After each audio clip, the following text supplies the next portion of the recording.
Lockout చేస్తున్నారు.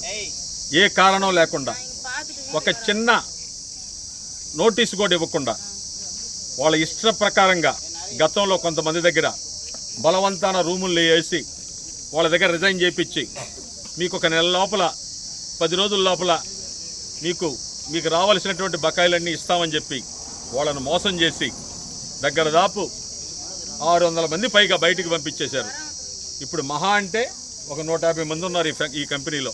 అందరూ చిన్న చిన్న బిడ్డలు, ఆడపిల్లలు. వీళ్ళకి ఎటువంటి సౌకర్యాలు లోపల లేవు. వీళ్ళకి రావాల్సినటువంటి బకాయిలు ఇవ్వరంట.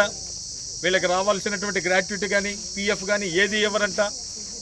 మీరందరూ వెళ్ళిపోండి, రేపటి నుంచి లాకౌట్ చేస్తున్నాం. మీకు అవసరమైతే తమిళనాడు రండి. ఈ 6,000 రూపాయల కోసం కోయిలపట్టు అనే దగ్గర మా ఫ్యాక్టరీ ఉంది, అక్కడికి రండి అని చెప్పి చాలా నిర్లక్ష్యంగా యాజమాన్యం చెప్తా ఉంది.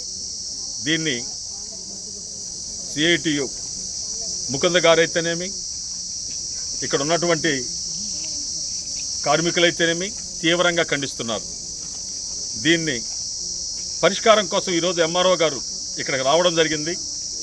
వీళ్ళకి సోమవారం రోజు అన్ని విధాల వీళ్ళకి రావాల్సినటువంటి అన్నీ కూడా వీళ్ళకి సమకూర్చిన తర్వాతనే మీరు విరమించాలా అని చెప్పి ఎంఆర్ఓ గారు సలహా ఇవ్వడం జరిగింది. ఇకపోతే యాజమాన్యం వాళ్ళు ఏం చెప్తున్నారంటే, మాకు పక్కనే ఉండే ఫ్యాక్టరీలో మీకు ఉద్యోగాలు ఇప్పిస్తామంటున్నారు.